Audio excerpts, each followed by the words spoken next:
Okay, so welcome to GMing with random tables, do's and don'ts. Um, so just to really dive in on this topic, um, I love random tables. I love random tables. Um, I make random tables. Um, just to introduce myself, my name is Matt. I run the website dicegeeks.com. I make random tables. I create other resource books for tabletop role players, for GMs, for dungeon masters, for players, all kinds of stuff. And I want everybody to be assured that this is not just going to be some self-promotional thing. I really want to dive in and really help people understand random tables and how they can be used to enhance your sessions, save time, um, you know, uh, all all of that. And I will say I fell in love with random tables back in the day when I was a kid. Coming to Dungeons and Dragons for the first time when I was 9 in the early 80s, and just sitting with a book um, and rolling on the random table just myself while I was watching like cartoons or something like that, and just seeing the outcome always just inspired me, and I just really loved it. So I have loved random tables for a long, long time. But just to be clear, maybe there's somebody out there who doesn't know what a random table is. I know that's probably unlikely, given the audience here at Gen Con Online. But just to make sure, I wanted just to say kind of like what a random table could be. So if there's any type of confusion or somebody wondering what a random table is.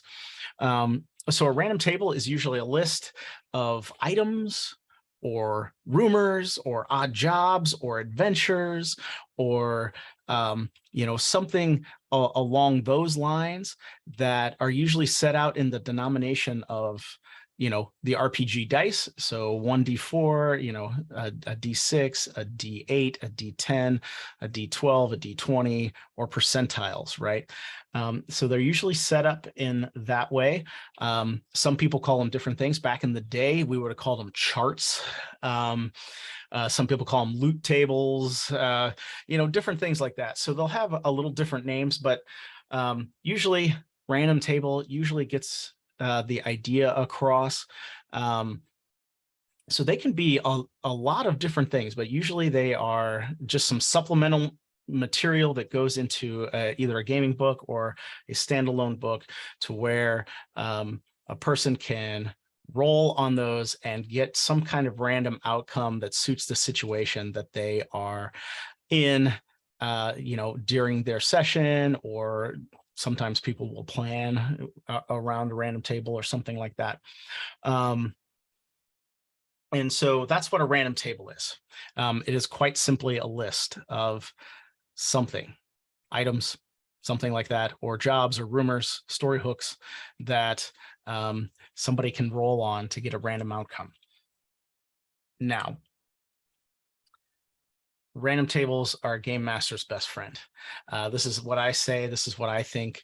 Now, I know all game masters, all dungeon masters have their own styles. They have a different style of play here or there. We run our tables differently. Some people, run a tight ship. Some people have a goofy table. Some people plan a lot ahead. Some people don't plan at all. Some people find a happy medium in there somewhere, but whatever it is, I know we all have our different styles. So some people may not even use random tables, but I'm here to say this is how I feel. I feel that random tables are a game master's best friend.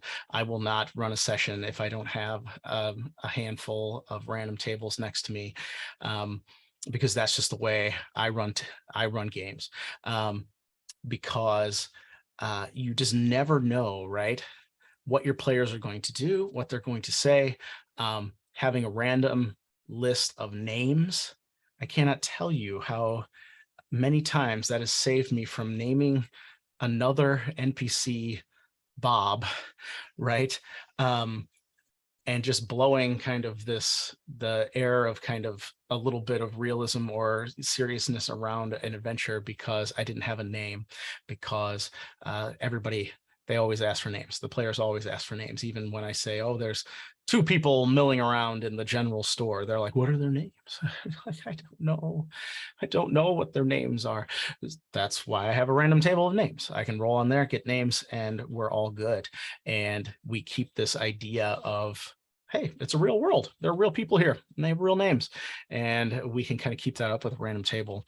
I also, when I figured out the way I love to use random tables and why they became my best friend, is because when I discovered that players really just loved when I would pull out my random table,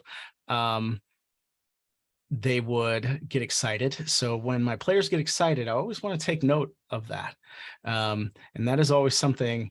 And I noticed there were certain times, back in the day when I was playing, and I remember very clearly playing a Star Wars game, the old West End 60 Star Wars game. They didn't have random tables for that.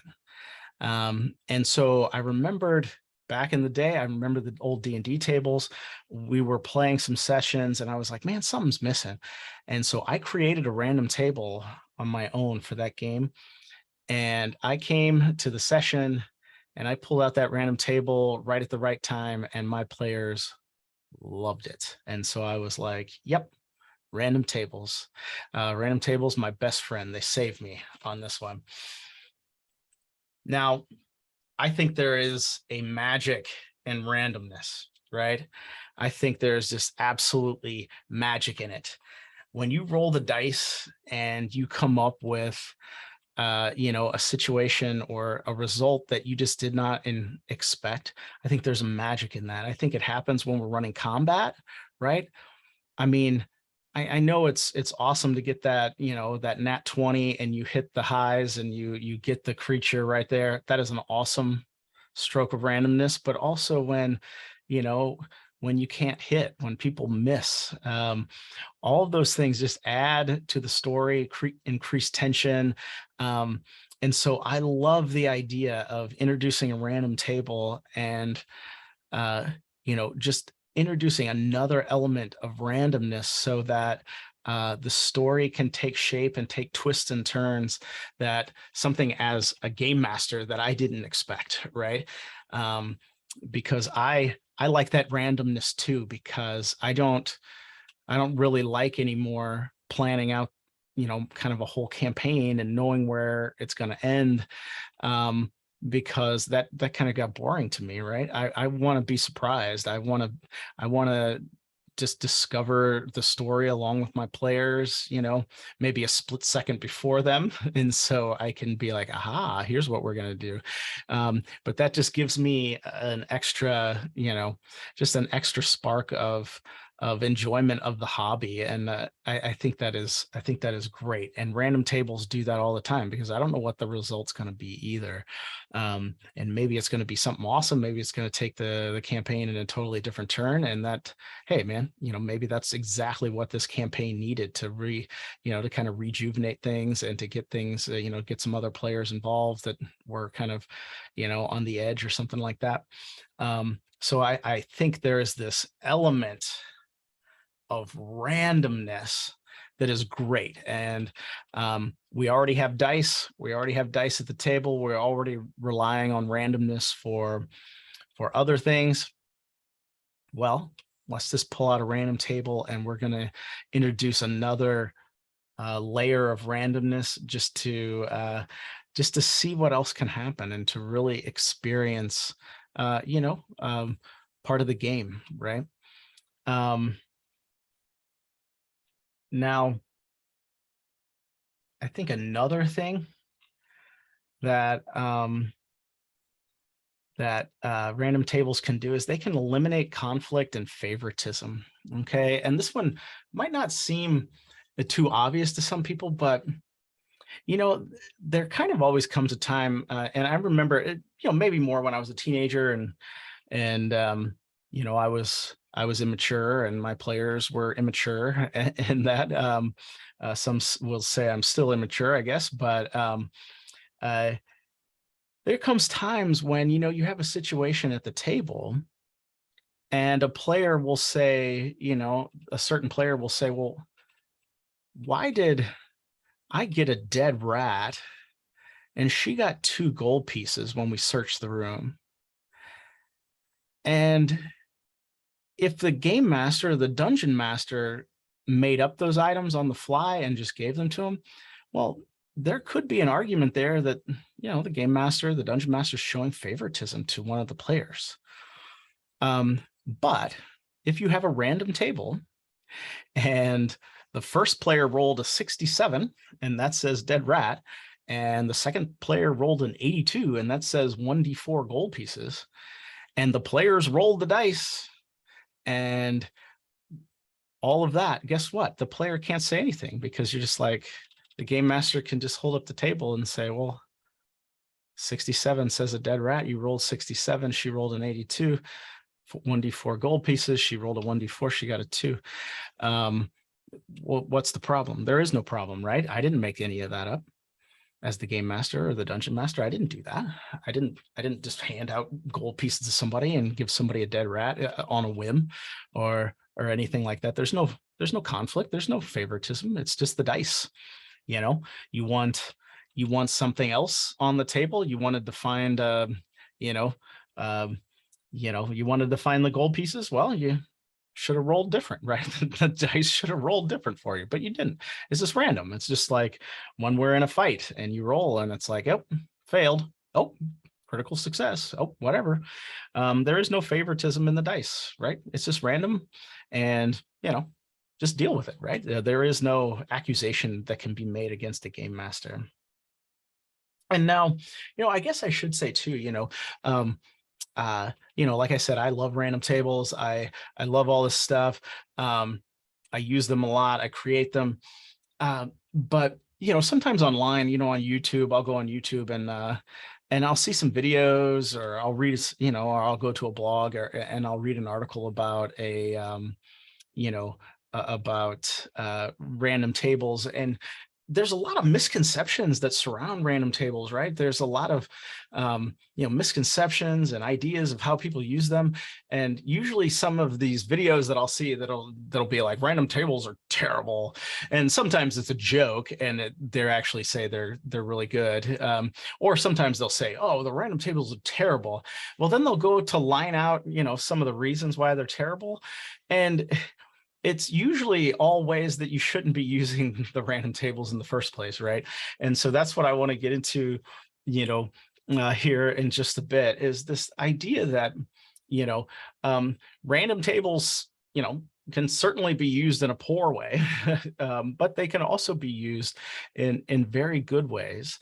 And like we've seen so far, right? I think there's a magic in randomness that really just happens when you roll dice and you get kind of unexpected outcomes. I also think, hey, we can eliminate a little bit of conflict, a little bit of favoritism at the table. While we're at it, right? So we don't have to deal with that, right? The game master, the dungeon master already has a ton of decisions to make. Let's use a random table to take some of those decisions off of us, and just have fun, right? While we are dealing with all the other million decisions that we need to deal with, right? All right. How random tables help GMs and DMs. These are just a few items that I was thinking about when I was putting this presentation together, and I was thinking about it. And here are just some ways that random tables can help dungeon masters. So you can add details. A random table can be used just to add kind of those small details to make the world seem a little bit more real, a little bit more full, right? And like I said, a list of names. I already mentioned that. If you have a list of random names next to you, and the player, just walks into, some shop and is like, oh, are there any customers? And you say, oh yeah, there's some lady looking at something on the shelf. And what's the player? Oh, what's her name? I'm going to go talk to her.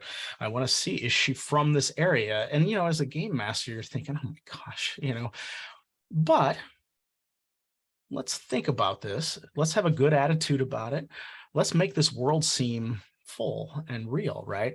So a name, we can just roll really quickly on a random table, get a name. Maybe we have a random table of occupations. So the player asks, what do you do? Roll on the table, you get a random occupation. And so you can assign those to that. And maybe you even have a random table with a description of an NPC, or maybe a quirk about an NPC. So you can roll it and say, oh, I don't know, she only has one eye. And you're like, oh, well, that's, your player is going to start thinking like, wow, this is really interesting.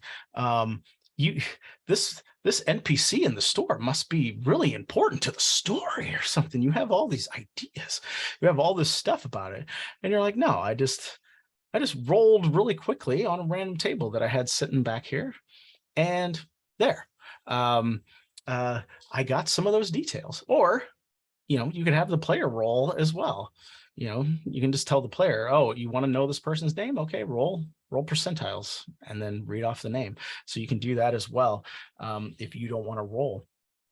So you can add details and just a little extra to the world to make sure that that world seems just a little bit more real here or there, right?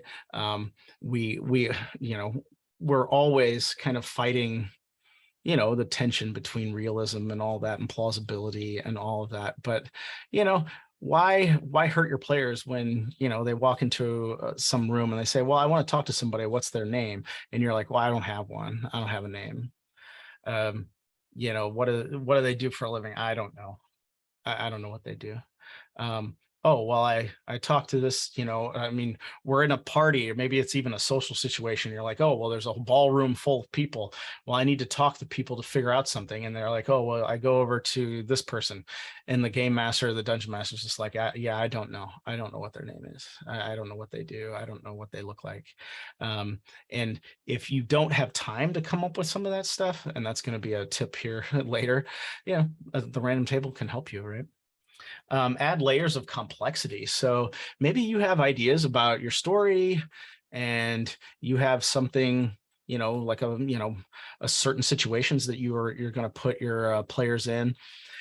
But a random table, rolling on a random table of rumors or story hooks, or random tables of certain encounters or something like that, can just add some extra layers of complexity to your story and really make it seem like it's a really alive, kind of full world, by adding some extra layers in there, stuff that you didn't have to think about beforehand, right? Stuff that you can get from a random table and that you can use to really just to give your world that extra complexity, that extra realism of a real world, right? One thing you can say about the real world is, right, there's never like a dull thing, right? Like, you can find stuff that's happening all over the place all the time, right? And that's what you should be able to do in one of your game worlds. But instead of you taking the time to think of some of those things, you can use a random table and just get some of those ideas off of there. Spur creativity, right? Sometimes, I know, I've been running games since I was 9 years old. I know a lot of us, a lot of you guys probably have been doing the same. You can kind of get into a rut, maybe sometimes. We're thinking on the fly, we're making up things on the fly, and we get good at that. But sometimes we get into this thing where we maybe all of our names, start to sound a little similar. Maybe it's only one letter different, or something like that. And, you know, that thing, just the little ticks like that just kind of make the game boring. They make it boring for us as a dungeon master. They make it boring for players. If you start to notice all the NPCs have just a similar like last syllable or whatever, and you're just like, well, I'm kind of running out of ideas. Well, that's why a list of names would be very helpful to kind of mix that up. Also with, a table on rumors, odd jobs, story hooks, adventure ideas, all of those things can kind of help break you out of, maybe you like a certain plot and you don't really realize you're just kind of using that same plot or some of those same situations over and over again. Well, use a random table to break yourself out of that, and bring in something that you hadn't been expecting, let alone your players, right? And you can do that with a random table. Always have items to find, okay?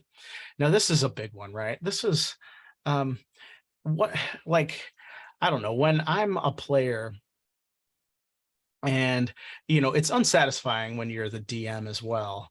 But when I'm a player, and maybe the first 3 players come in and they search a room and they're like, okay, one of them finds the quest item that we needed to figure out the mystery. One of them finds maybe the treasure or the magic item that the game master was going to give. And then it comes around to the next few players and you're like, oh, well, I searched the room too. I want to search the room. And you roll and the dungeon master's like, well, you don't find anything. And it's like, oh, okay. I didn't find anything. Well, then you go to the next place and you're like, oh, we're in this room. And then everybody's like, oh, we want to search the room, and everybody rolls. And the dungeon master just says, well, you don't find anything. As a dungeon master myself, right, that's unsatisfying to me, just to keep telling people, oh, well, you don't find anything. And it's unsatisfying for players too, because what sometimes people are looking for, it's not that everybody wants, some big magic item each time. It's that you just want to find something, right? You're in, you're in a dungeon room that's like full of rotting furniture and stuff. Just when I roll, just say, I would just like to say I find a rusty hook or a piece of rotten wood or something like that, right? And as a game master, though, sometimes that can be just hard to come up with on the fly. It's not important to your game, and you just want to move on, but you just keep saying, oh, you don't find anything. And then finally, what happens sometimes is then the players don't even search a room. They're just like, oh, well, there's nothing, there hasn't been anything in the last 3 rooms. I'm not going to search it. And the game master's like, oh man, I hid something in this room. Well, don't get into that, right?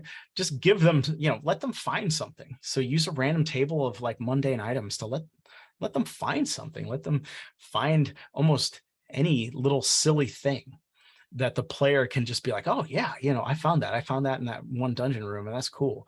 And it doesn't give a level 1 party 10,000 gold pieces or something like that. It's just something fun that they can find, that even if they look at it and go, oh, a rotten piece of wood, oh, I throw it down. Because some players might be like, oh, I'll make something out of it. You never know what a player is going to do, right? As a game master, right? This is something you never know what's going to happen. It can also improve our ability to improvise. So if we roll something on a random table and it might seem like it's out of left field at first, this gives us a chance to improvise, right? This gives our players a chance to improvise. And one of the things that we really need to work on and understand while we're playing role-playing games is just our ability to roll with things and our ability to improvise. And rolling on a random table, getting something that seems, kind of maybe unrelated to what you're doing, well, improvise. How does that work? How does it fit? Start thinking about that, right? How your players can start thinking about that, and maybe they'll start putting together, different things, and we can start improvising, and our collaborative story that we're telling here can really take off, and really go in places we didn't expect it, because we're using this random table, some kind of prompt, whether it's an item, whether it's a rumor, whether it's a story hook or an adventure seed or something like that. We can use that then to improvise off of that and hopefully improve our skills at doing that, because I mean, obviously that's so important for a tabletop role-playing game. And saving time. Okay, so I've mentioned this kind of already a couple times. Saving time. Okay, so this is the thing where, maybe it doesn't happen nowadays so much, but back in the day, maybe some people will remember, right? Like a dungeon had 100 rooms, 200 rooms. What's in all of those rooms, right? Well, somebody's going to search all those rooms.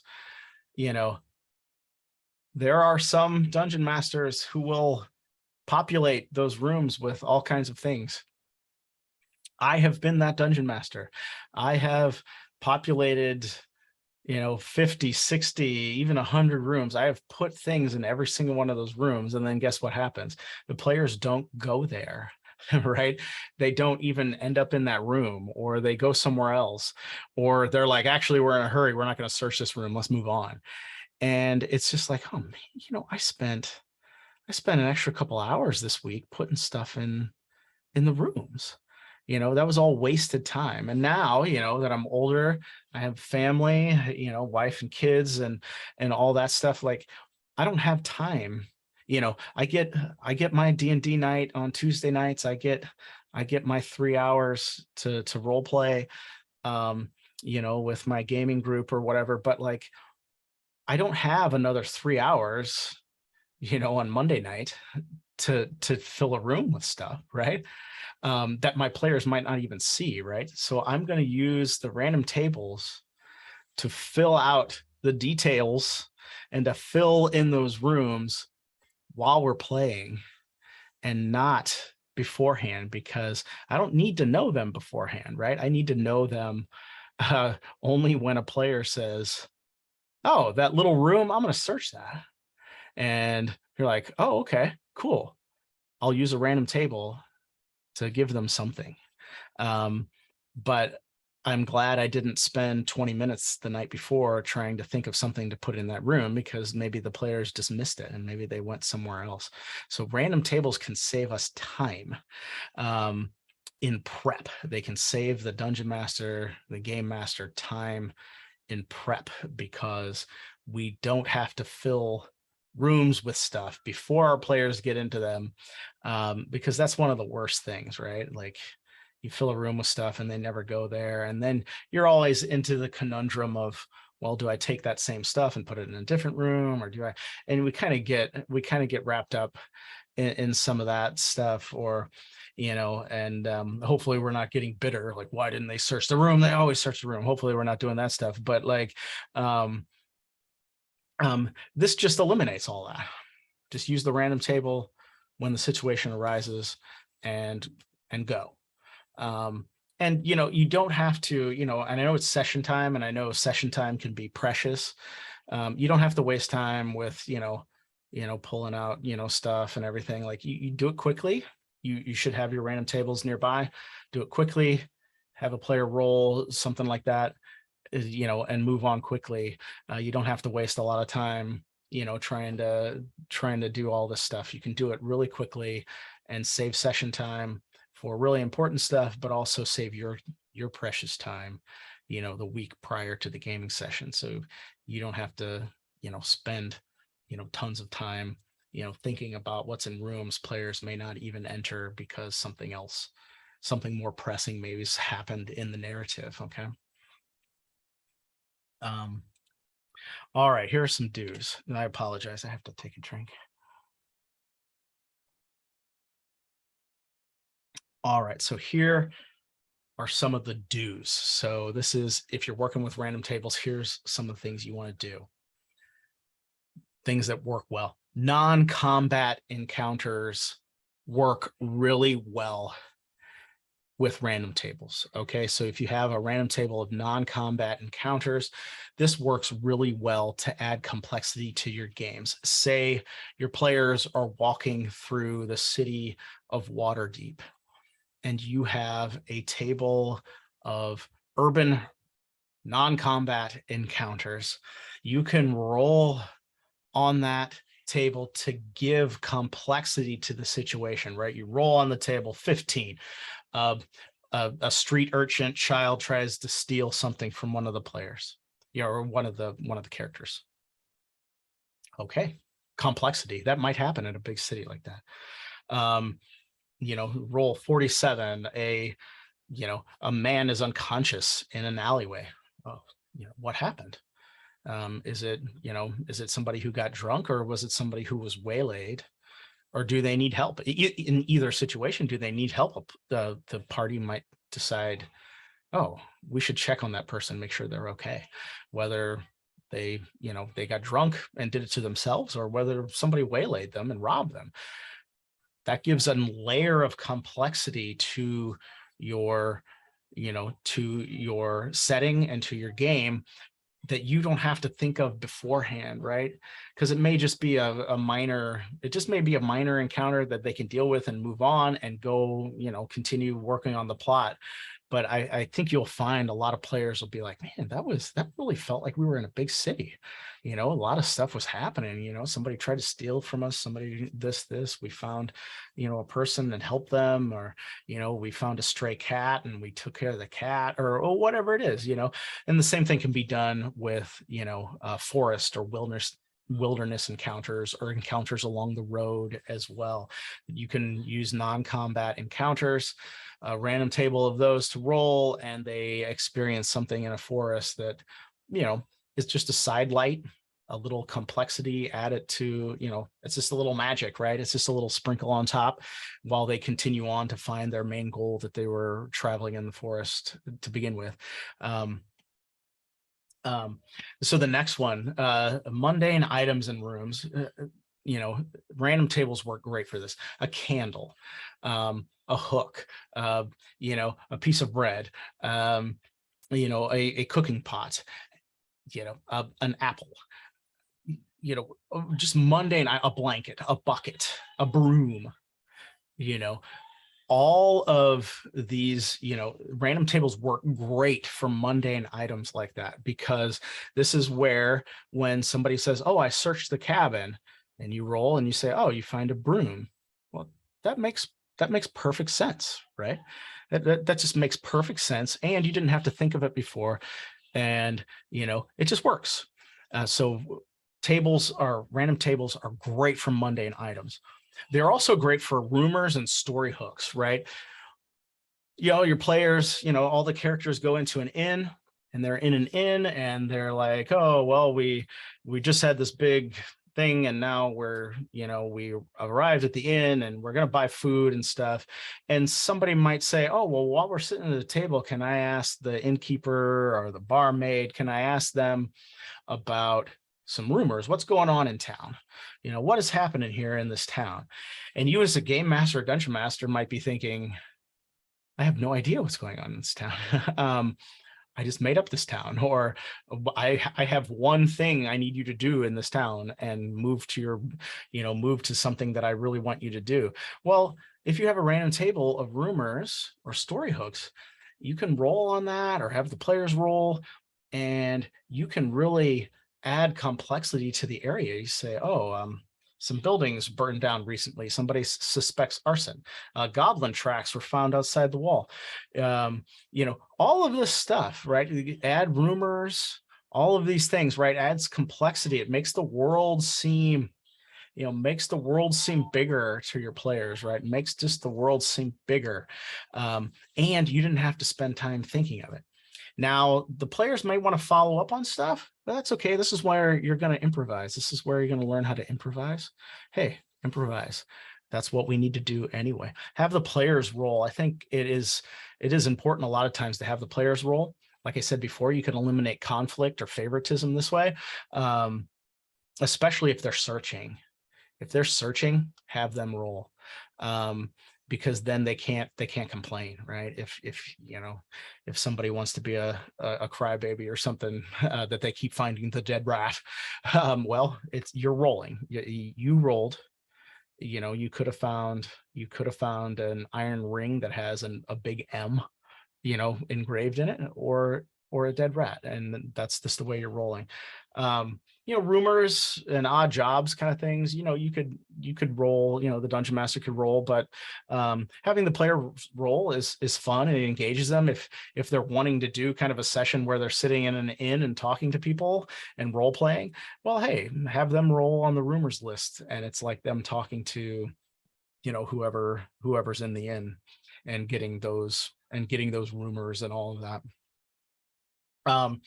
The other thing is, just kind of general, right? Use it to enrich the experience. That's kind of what I've been talking about, right? It's just having a name for that innkeeper, having names for those people who are just happen to be sitting in the, in next to the blacksmith shop, like somebody's just sitting out by the blacksmith shop, having a name for that person, having those extra rumors in a town, or some kind of story hooks in a town, or some of those non-combat encounters that just add those layers. It just enriches the experience of the session without the game master having to think of it beforehand. All right, some don'ts. Now, this is where I think some people get confused, and you'll see some misconceptions online in some of those videos I mentioned earlier, right? Somebody's like, oh, random tables are terrible because this or this or this. One thing I've seen in some of those videos or some of those articles I've read, people are like, well, yeah, I rolled on a random table and it said, combat encounter with 14 ogres or something, and you're like, well, they're going to massacre my party. This table doesn't make any sense. Well, here's a piece of advice. Don't use random tables for combat encounters, right? Or if you do, it would be very, very low level. It would be something like 1d6 wolves, or 1d4 goblins. It would be a very low level combat encounter. But combat encounters on random tables, yeah, I don't think they work very well. And I have a pretty good example. I was running Curse of Strahd for my group, and it said random encounter, and it gave a random encounter of dire wolves. It said 1d6 dire wolves. I rolled, what did I roll? What do you think I rolled when I rolled 1d6? I rolled a 6. So 6 dire wolves attacked the party. All the party was level 3 at the time, and they almost got massacred, right? I think 1 or 2 of them did die. Irina died, right? A dire wolf killed Irina, and it almost derailed, the campaign right at the beginning. And it's because I rolled on a random combat encounter table that was included in the book of Curse of Strahd. So combat encounters, don't do them. They don't work very well. Or if you're going to use them, very low level, very low level. 1d4 goblins, 1d4 wolves, some kind of really low, threat to the party, right? This is another thing people will complain about. Treasure and magic items. They're like, yeah, well, they go into every room and I'm rolling on these tables, and they're getting, magic items, and they're getting gold pieces, and they're getting all this stuff, and my level 4 character found a luck blade or whatever. Don't do that. There's a place for a treasure table. There's a place for a magic item table. There are awesome ones in the books, of the core books of Dungeons and Dragons and other role-playing games. There's awesome ones, but don't only have treasure and random items on your list, right? That's why lists of mundane items are so good, because you can give them out and you don't just enrich the party, all of a sudden, and you're not just handing out, magic items like candy. You can do that strategically with a random table that's meant for that, after, at appropriate times. Defeat a big creature, find the dragon horde, whatever. You can give those out at appropriate times. So you want to focus on, you want to have some lists that just have mundane items. All right, read the list and pick an option. This is one I have on here, don'ts. Well, here's a couple things with this. Number one, I think there's something cool about randomness that I talk about. I think there's magic in randomness. So I like the random aspect of rolling on the table. But here's, this might sound lazy and cheap or whatever, but like if you're spending time reading the whole list, you're wasting time. That's time that you could be spending with your family. It's time you could be spending role playing. Now, if you enjoy it and you're just reading the list for fun or to learn the game, hey, that's cool. That's cool. But if you're sitting at the table and you have sessions, or you're on Roll20 and you have people in front of you and you're just like pull out the random table and you're just like reading from the list, what are all your players doing? They're just staring at you, right? Don't read from the list. Roll on the list, have a player roll on the list. Don't just read from the list and pick an option. That it just wastes time. And I've even gotten a comment before. It's like, why are there even numbers here? I could just read the list and pick an option. Why would you even make just 100 so you can have 100 options? Why not make 47 or 52 or 103 items? Why do we have to match them to dice so you can roll? It's because it wastes time, and you might pick things that you're comfortable with. Some of the experience, growing your skills as a dungeon master are going to be rolling something on a random table that are like, man, I don't know how to use that, but all right, here we go. Let's improvise. Let's everybody improvise and we'll figure it out. And that's going to help you grow as a dungeon master and that. Yeah, don't roll before the session, right? Don't get out the random table yourself and roll and then put those items in a room or something like that. Because what if the players don't go into the room? What if they don't ask? What if they don't ask the name of the customer in the general store? And you don't need one then, right? So don't roll before the session. Let it happen naturally. And like I said, you don't have to waste time, during the session. You can do it quickly.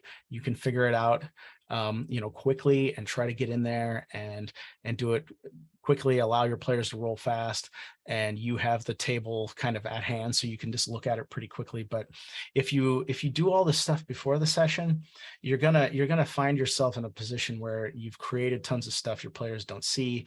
Then you're struggling. Do I use it somewhere else? Do I not use it? Or whatever. And then don't distract players. Now, sometimes this can be a little tricky, but if you have kind of a set thing, if you have a situation or a place that you definitely want your players to go to, right? You have the lost silver mine in the mountain that you want your players to get there because you have this mega dungeon planned out. You have this dungeon and it's all planned, and you've really enjoyed planning this, and you're just like, yes, I want to get them to the lost silver mine. All right, so your players come, maybe they're in an inn and they have the key and they have a map and they have the ancient clay tablet or something, and they've put all the pieces together and they're like, we got it. The lost silver mine is in this mountain and it's only 2 days journey away from where we are now. And you as a game master are like, yes, they're going to get to the silver mine. Well, here's what you don't want to do with a random table, right? When they're traveling to the silver mine, now you could do travel, there's many different ways. You could almost do a session on travel. You can have them travel there. You can just, say, oh, okay, you're all ready. You bought all your supplies. You're standing in front of the gates of the silver mine, or you can have them travel there. That's up to you. That's your personality, what you want your players to do and what you want to have fun with. But what you don't want to do with a random table, right? What you don't want to do with a random table is like they're trudging up the mountain, getting close to the gate of the silver mine, and you roll an encounter on a random table and it says there's a burned out wagon and there's tracks where goblins, it appears that goblins had led off a man and a woman in the snow, and you look at the wagon and it's burned out, but you see in there like a burned and charred baby cradle, and your players are like, goblins have kidnapped a young couple with a baby, and their tracks go off in the snow. Oh my gosh, we got to go find them. We got to save the baby. We got to save this couple. Oh my gosh, we got to do this. And so then they're going to want to follow the goblin tracks, but you just rolled on a random table but you wanted them to go to the silver mine. So don't give them don't roll on a random table in that instance, right? If you want them just to go to the silver mine. If you don't care if they go to the silver mine, if you just made up the silver mine and thought it was fun, but you don't care if they go after and track down goblins, well then, hey, let them track down goblins. But if you want to get them to the silver mine, don't give them something that would interact with that. That would be a case for saying something like, if you want to give them a random encounter on that way, that would be a case for something like 1d4 wolves. That would be a case for a very low level combat encounter, or, maybe a non-combat encounter that doesn't lead them off the track too much, right? That they can find, maybe they just find an object dropped in the snow, but there are no tracks around, right? It's just a mystery. So you can do stuff like that, but don't give them some kind of random table that's really, or a random result that's really going to engage them, unless you don't care, unless you're running a no prep campaign, which I usually do myself. So I don't care. I don't care if they go to the silver mine. I don't care if they follow the goblin tracks and rescue a young couple and their baby. That's awesome. That's awesome. That would be a great situation. But if you want to get them to that one place, don't distract them by doing some random tables. So you kind of got to get a feel for this, when you want to roll and when you don't want to roll, and what kind of encounters you want to use at certain times. And it's just a feel for gaining that. And I mean, really, you get it with experience. Why am I saying most of this stuff? Is because I've used random tables in all the wrong ways, right? I have used them all in the wrong ways. I have almost derailed campaigns because I've thrown too hard combat encounters at them. I've distracted players from stuff that I thought was cool and I wanted them to engage with. Figure out what suits you, what suits your personality, what fits your table, and you can really have fun with random tables, and they can really add a lot to what you are doing, and they can really help you become a better game master. And they can also just save you time outside the game, especially when you're in your 30s and 40s and 50s and you're like, man, I'm booked solid. I got my 3-hour game night. That's all I got. I can't plan, I can't have 3 hours here. I can't have another 3 hours somewhere else. They can really help you in those regards. All right. So we'll move on to some questions. We have about 13 minutes left. I definitely want to take some questions. Please, again, I have everybody muted, but if you want to type your question into chat, I will be more than happy to discuss this. I love talking about role-playing games. So if you have a question about random tables or anything like that, please put them in chat. All right.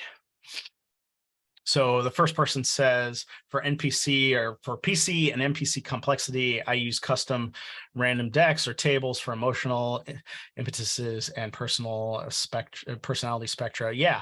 So those are some really cool ways to do that. Next person says, any tips for creating your own sets of random tables for publish or for personal use? Yeah, like I said, I create random tables. I've created hundreds and hundreds and hundreds of random tables. Yeah, I have a lot of tips. Some of them go right back to the don'ts. Don't focus on combat encounters. If you're going to put a combat encounter in, make it small. Some of the big ones, though, some where your players really get excited is when you get into like a cargo hold of a ship, or you get into a warehouse, like you're running a sci-fi game and you get into that big warehouse. Your players love random tables there. And so you can give a lot of items which don't enrich the party, but are like equipment items or something like that your party just falls in love with. So those are some good tips when you're creating random tables. It's just like, what wouldn't just enrich the party, but what would get people excited about something? And ship cargo holds, warehouses, the Duke's bedroom, right? Some of those kind of situations really get players excited that you could, just be like, oh wow, that's awesome. I want to roll on this random table to find out what's in this warehouse. So those are some tips there. Those are some tips that I got there. All right, so the next question is, have you looked into the math behind the random tables? When do you prefer percentage versus various dice sizes? So this is something interesting. I don't really look into the math. I don't really look into the math behind a lot of things. Math was never my greatest subject. I do love dice, and I do love rolling the dice. Basically, I prefer percentage. I prefer 1D 100 kind of over all the other various dice sizes, just for the complexity of having 100 items.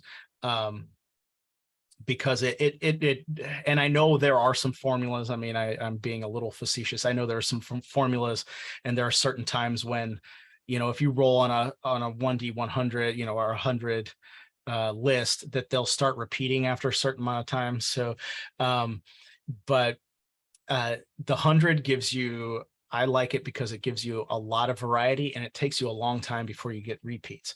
Now, some various dice sizes, right? If you're doing something very specific, guess what? If you're doing 12 months, guess what? You're going to do a D12, right? And that works perfectly. If you're maybe the 4 seasons, well, that's a good opportunity to use a D4, even though, 4 options is not, 4 options is not great on a random table, but you can definitely do that. And it makes sense, right? If you put 4 seasons on a D4, a dungeon master and players are like, oh, that makes sense. Or 12 months or something like that. I'll use smaller, I'll use some of the smaller dice sizes if, if you're, if the room is maybe, if it's a room, it's really limited, or you're giving away some special items. Maybe you do a 1d6 and you have some items that have maybe like just a little special property, not like a huge magic item, but just like a little special property. You can have 6 of those because people are like, oh, well, they're awesome. Those are cool. So you can use a smaller dice size on that. Okay, so somebody says, when running a module, my players can tell when something is a random table versus written in the book, and they use that info to metagame what they are supposed to do. How would I avoid that? Oh my gosh, this is a great question. Oh my gosh, this is so great. This gets into a lot of different game master advice and things like that, because sometimes a player can tell and they're like, oh, well, you rolled that on a random table, it's not important, so we're not going to do that, but we'll look in a book. I've heard some different advice. Some game masters, I've heard this from, really, because I have a podcast, so I've interviewed some really high-level game designers. They say they would flip to a different section of the book and look like they're reading out of the book, and so the players are like, oh my gosh, that's in the book. Oh my gosh, that's in the book. And so they would do that. Some people would say that's tricking the players, but I thought that was a funny way to do that. Yeah, if you're in that situation where people are like, what are we supposed to do, what are we not supposed to do, I think that attitude might come from either running a lot of modules, or it might come from a lot of video games, because there's video games, video games have side quests, of course, but you're like, what are we supposed to be doing? What are we supposed to be doing here? I think you can disguise it, you can put it in there, you can just, if they're going to metagame to that level, you can just let them know that, hey, you can go down any path. I'm ready to go. I'm ready to improvise. I'm ready to go. And if it's on a random table, hey, it could be as important as the module itself. So you can kind of let them know in that way. That can be a tricky problem, though, if they're always looking for what they're supposed to do instead. Hopefully they would get out of that at some point. Hopefully the players will kind of get over that, because you're supposed to have fun. You can follow anything, right? Like that's the cliche about role-playing games, right? Hey, let's do anything. Let's go anywhere. I can go down that alley and we can have stuff down that alley, even though I wasn't planning on it. Of course you can. But yeah, that's a tricky one. It says, where have you found good random tables online? Obviously, Drive-Thru RPG has a ton. I publish most of my random tables online there. I don't. I mean, I know it's a little self-serving, but I don't really buy other people's random tables. I have hundreds of random tables that I make on my own, so I make my own. So I use my own. So I haven't really been looking for other people's random tables. But if you hop on Drive-Thru RPG, you're going to find a lot of good random tables, including mine and other people's, I'm sure. Somebody says the bell curve of results by using something like a 2d10 on a table with 20 values instead of a 1d20 is interesting for making some results appear more than others. Sure, absolutely. I am sure there are a lot of probabilities like that. That is not my strong suit. I usually, if I think of 20 creative items, then I might make it a d20 table. But usually I want to really push myself and try to think of 100 creative items. So I usually just go on thinking, I try to just build on the idea of let's be more creative. Okay, so somebody says, or better yet, don't read from the book while at the table unless you really need to. Better to have some notes ready to go. Sure. Yeah, sure. Reading from the book at the table can slow a lot of things down. That's what I was saying about reading random tables and then picking a result, right? You don't want to be sitting at the table with your random table in front of you, just like reading down through the results and say, oh, well, let me find something interesting. No, just open the book of random tables, open the random tables and say, hey, Sally, you asked the barmaid something, roll. And then you just look down and you just got it right there. So you can do that. So yeah, reading at the table always can slow down a lot of things. So don't do it. Just have ways to, move as quickly as you can. And always having strategies for that is good. All right, we got like 4 minutes left. We can have some more questions. I know there's a lot of controversial opinions probably about random tables that are out there. Hopefully I tried to put some of those to rest the way I use them. And again, this is all about improving our games. I try to learn from everybody that I can. If I see a trick someplace, I'm going to take it and use it when I run on my game. So that's just the way it goes. Hopefully this gave you some ideas and thoughts about how to use random tables without causing problems, but helping add to your games and create some cool some cool situations by using random tables. Anybody else have any questions? We got like 3 minutes left. I'd like to go to the full time. We can use all this time that we have to have a discussion. Does anybody disagree with something that I said, or anybody use random tables in a different way? I'd love to hear about that.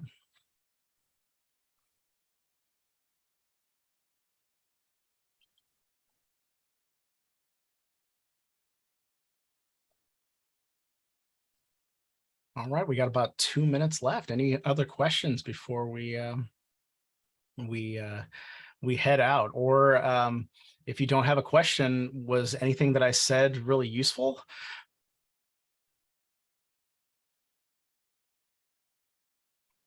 All right, we got a couple. How do you manage your list of tables to make them easily findable?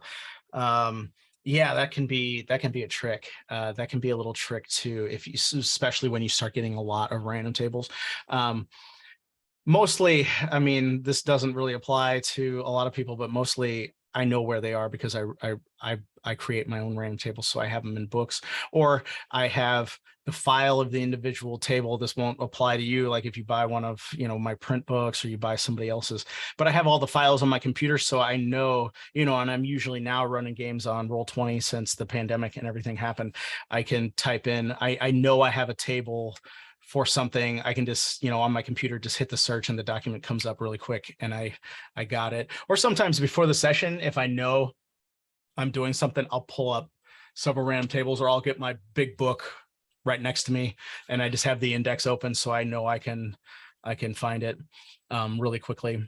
And then somebody said they missed part of the session, and here's, and they posted something with some random tables on it. Yeah, there's a lot of resources out there for random tables, including my stuff and other people who do great work as well and create a lot of really cool random tables. So yeah, we got about 30 seconds left. Any other questions? Hopefully you enjoyed it.